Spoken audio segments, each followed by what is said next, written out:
For reasons that utterly escape everyone involved, you're listening to A Bipolar, a Schizophrenic, and a Podcast. Here are your hosts, Gabe Howard and Michelle Hammer. Happy Thanksgiving, everybody, and welcome to A Bipolar, a Schizophrenic, and a Podcast. I'm Gabe. I have bipolar. I'm Michelle. I'm schizophrenic. And together, we're a bipolar and a schizophrenic on a podcast. That's right. You really described the podcast there, Gabe, by repeating the title once again. I'm killing it. You're so smart. You're killing it with that old age you're getting. You're an asshole. Because your birthday is coming up. Your birthday's coming. You're getting old. Old Gabe. Gabe's getting old. I have nothing to say to this. It's How old are you turning, Gabe? 75? 42. 75? 42. If you insist. If I insist, do you really want to be known as the woman who hangs out with a 75-year-old guy? Maybe I do. That's fair. Michelle. Yes. What are you doing for Thanksgiving? I'm going to my mama's, and I'm gonna eat some turkey. I love how you always say you're going to your mama's, even though, like, your dad lives there, too. You're going to your parents. Does your father have, like, no ownership of the house? I mean, he lives there, but he ain't cooking. He ain't cooking. What do you make for Thanksgiving dinner? Me? I bring dessert. Really? You bring something? That's. I think you're lying. I don't think you bring anything. I say, what should I bring? And sometimes I get told to bring dessert. Otherwise, I come with nothing. I suspect you always come with nothing. But Michelle, you always come to your parents' holiday parties with schizophrenia and paranoia and anxiety and depression and all of the things that make Michelle wonderful. How do you handle it? When I was younger, I would be like, I need to show my family how normal I am. I need to be the most normal person here. But then I realized I'm hanging out with my family. None of these people are normal. I'm just going to be myself. You could probably make an argument that they made you this way. I don't mean they made you have schizophrenia. I just mean that some of your mannerisms and values and ideals came directly from their influence. So some of that weirdness that they point out is really just an extension of their behavior as well. I don't think I'm the only crazy person that's going to be at Thanksgiving, if you really think so. So aside from you, who is the craziest person that's going to be at your house for Thanksgiving? I'm not really sure. You liar. It's your mom. You told me before we started recording, you were like, my mom is straight up nuts. I don't never know. Said that. Those were your exact words, except you said it, Michelle. You were like, my mom is straight up nuts. That's what you said. Those were your exact words. I did not say that. I have it recorded. I'm going to hit play. No, you're not. My mom is nuts. I never said that. That was your voice. She might cook with nuts. This is a podcast, so nobody can see the face that, what? You cook with nuts. In a pie. I don't know. I don't know how to cook. I want everybody to know that I am resisting the obvious joke here. That all men cook with nuts. You cook will be where you use the walnuts and almonds, and macadamia nuts. There's many different nuts. If there are any first-time listeners for the podcast, I promise we're going to get to something productive right now. I think a lot of people believe that their families are looking down their nose at them on these holidays because holidays are really scary. And I think that the reason that holidays are scary for adults living with mental illness is because we work it up in our minds. Michelle, you've reached a detente with your family. They know what the hell weird. does detente mean? An agreement, a realization. You've negotiated terms. They know you're weird. You know they're weird. And you all just behave weirdly, and you get through the day, and everybody gets turkey. That's true. Everybody talks about their jobs, and everybody's really successful. And then they say, Michelle, how's your business going? We're so proud of you. What? It's so great. You bring this up a lot, Michelle, and I want you to explain it better because I think it's important. You get so offended when people are proud of you. You're the only person in America that's like, my mom is proud of me, bitch. What the hell? I would love for my family to be proud of me. What? Seriously? What's the issue here? It's a babying thing. If I got a PhD, they'd say congratulations.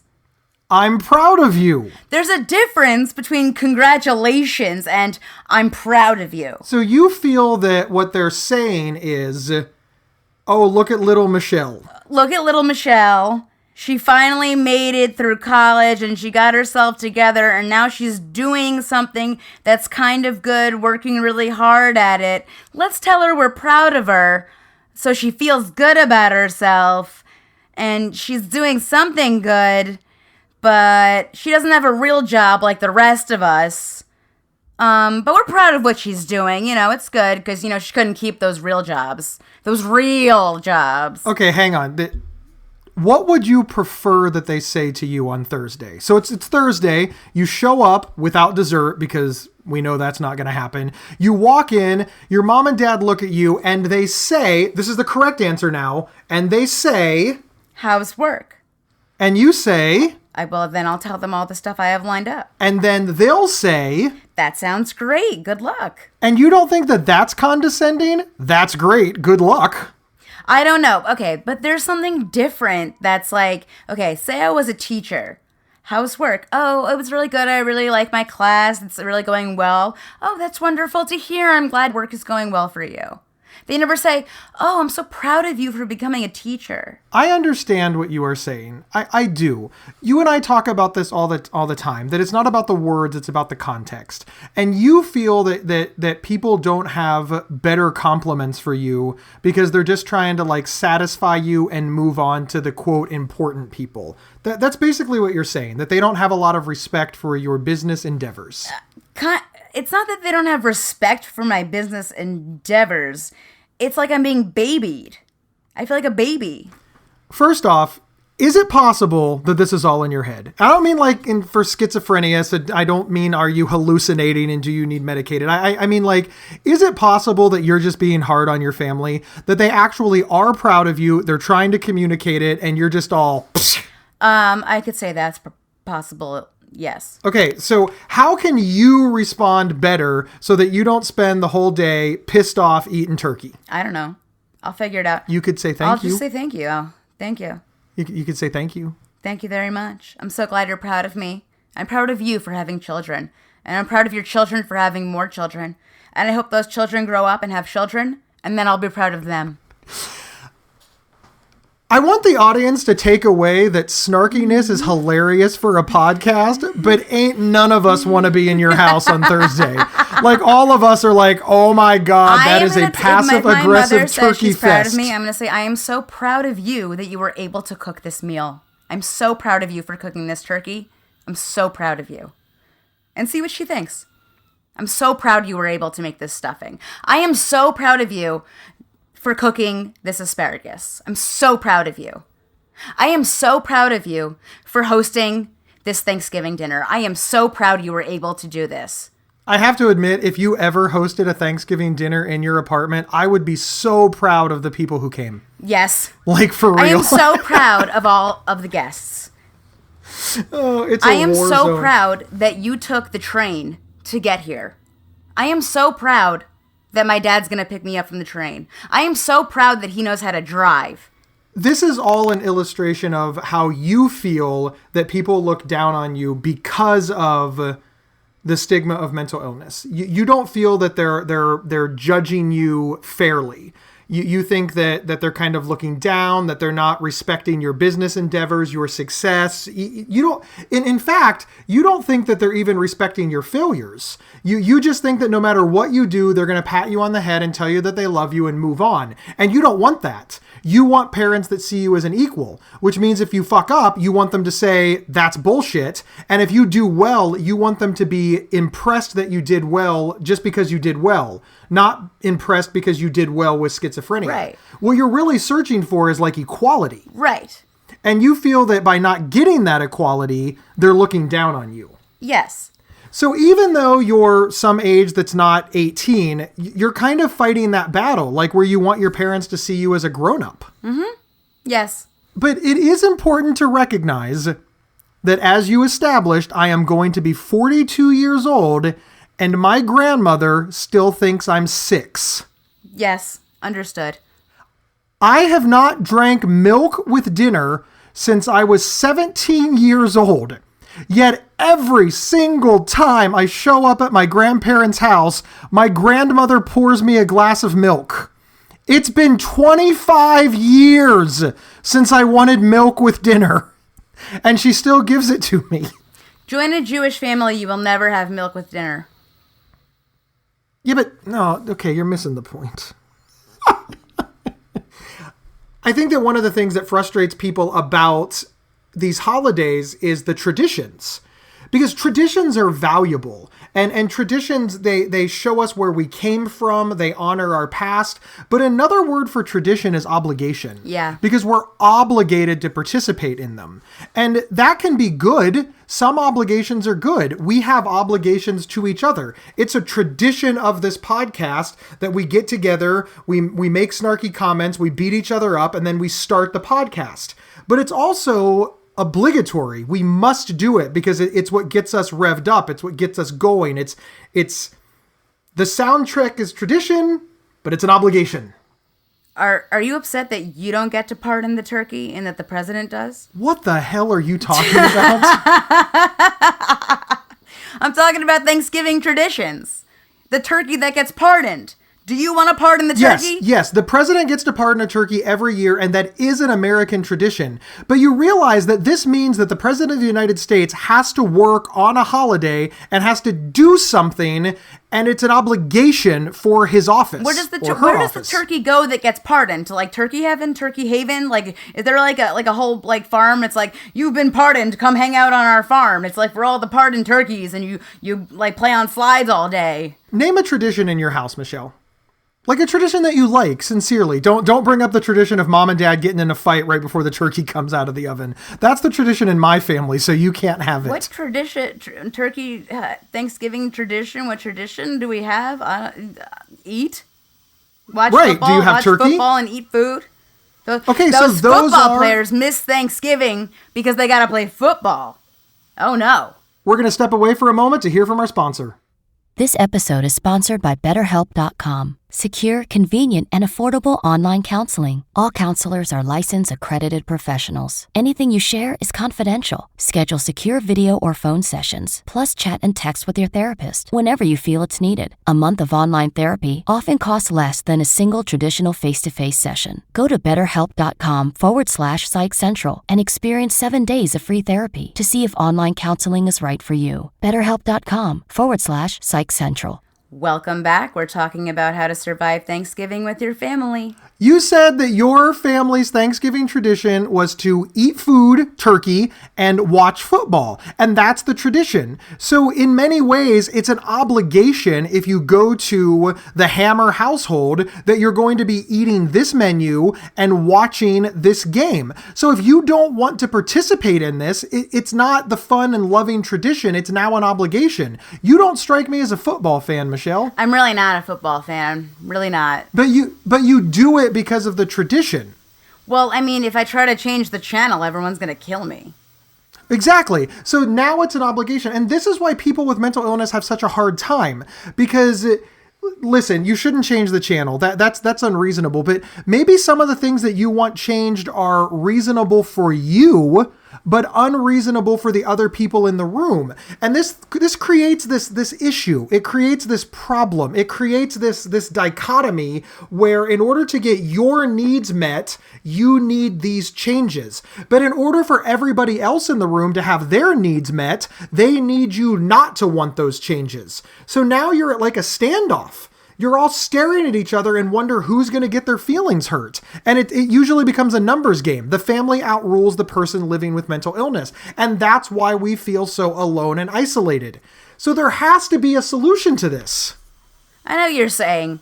I mean, our last family get-together was the most ridiculous thing ever. We had my second cousin came over, and she was not well. She was manic as could be, saying the most inappropriate things. We're all yelling at her, you gotta go to therapy, you gotta go to therapy, you gotta go to therapy. And she's just like, no, I'm not gonna go to a therapist. They're so judgmental. And she goes, Was this Rosh Hashanah? Yes. Okay, and this is, you guys were in a restaurant, if I remember correctly. No, we were at my parents' house. Okay, well, that's a little better. So, but in order for her to feel heard, she started yelling and acting erratic, right? And the rest of the family didn't like this because they made them like uncomfortable because of the things that she was saying, and they were scared for her. We were terrified for her, and I was like, you got to go tell this to a therapist because maybe they've, experienced this before and they can give you the right advice. And she just keeps going, they're judgmental. I'd rather just talk to my family. And I'm like, hello, we're all telling you to go to a therapist. And if she thought we were judging her any harder than a therapist would, she was way wrong.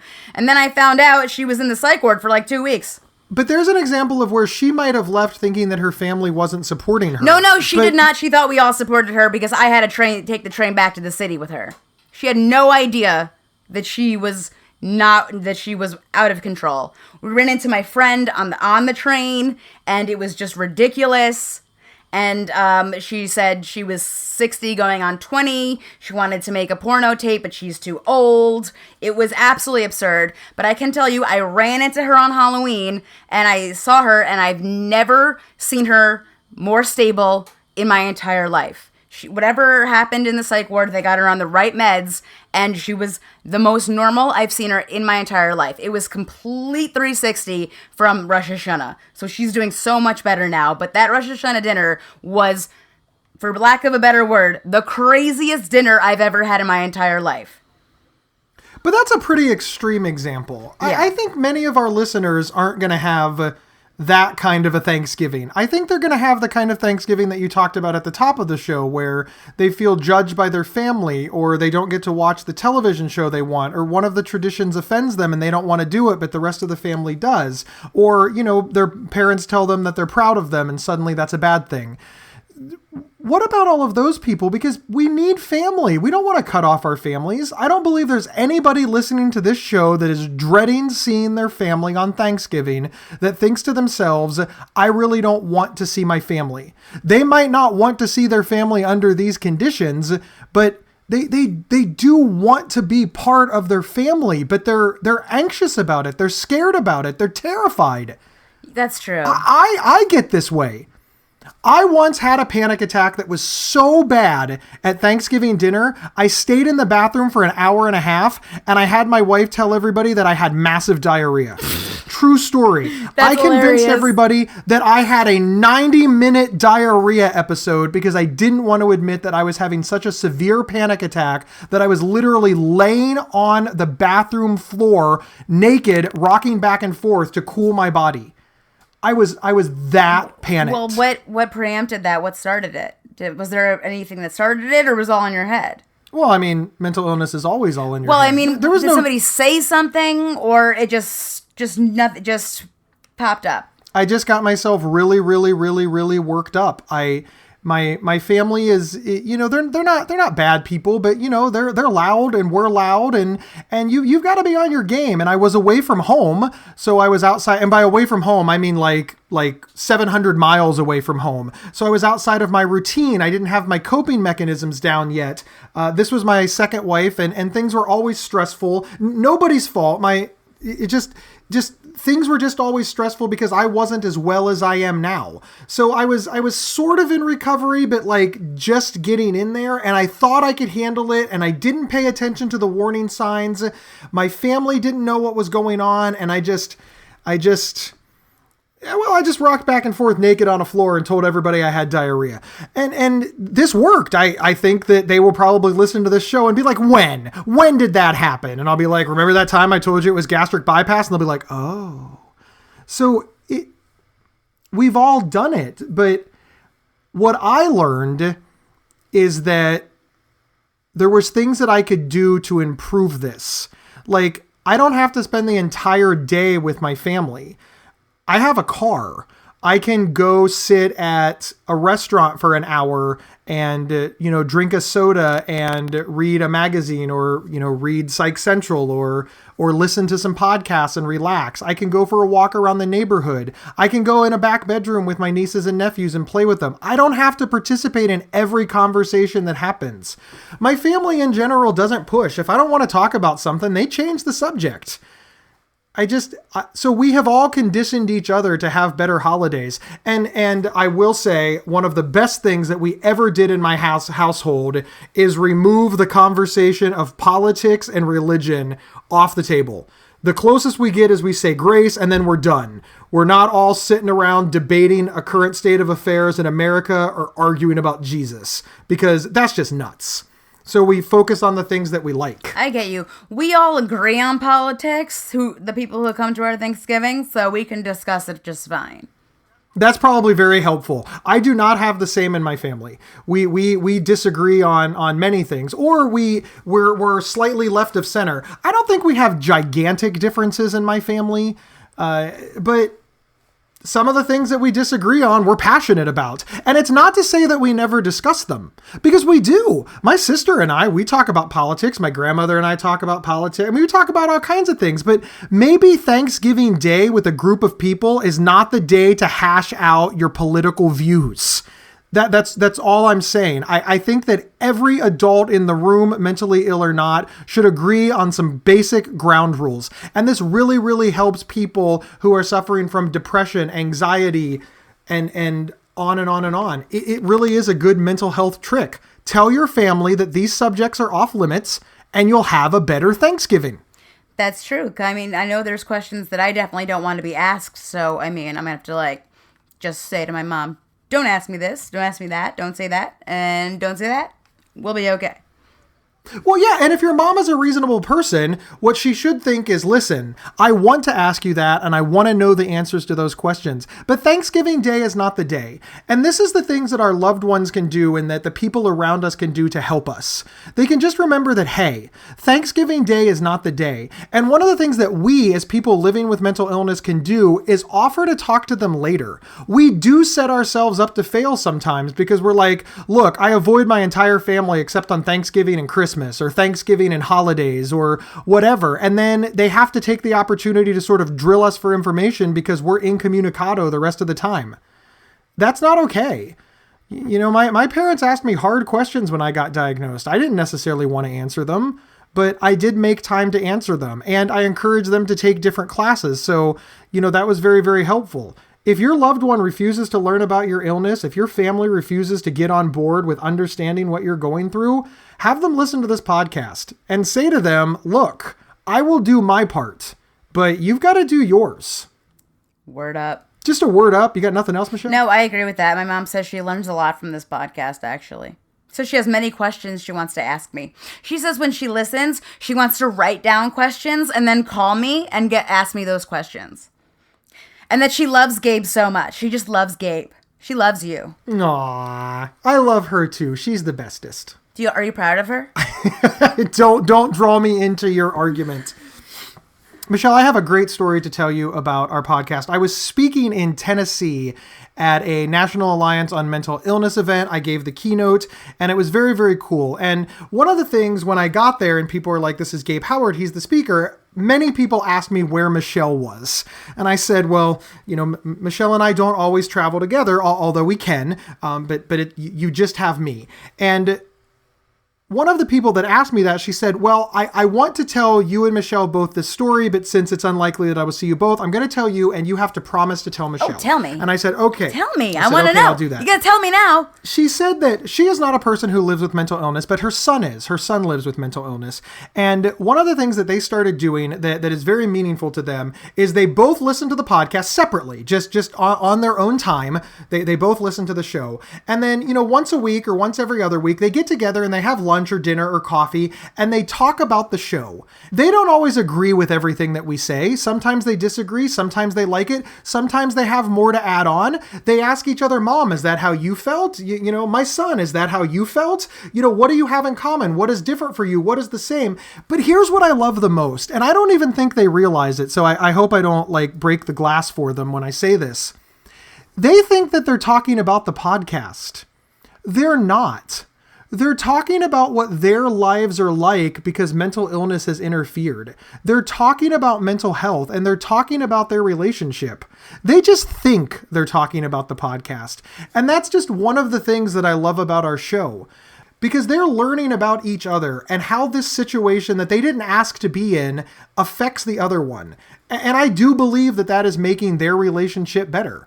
And I'm not taking credit for that. I'm just saying that's a great outcome for a show like ours. I know. I'm so proud of us. I swear to God.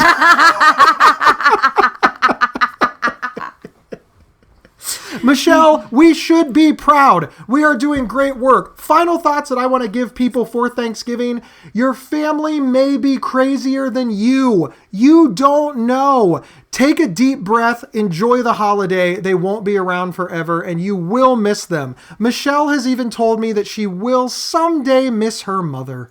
I will. See? She's a good cook. I'm so proud of her for being such a good cook.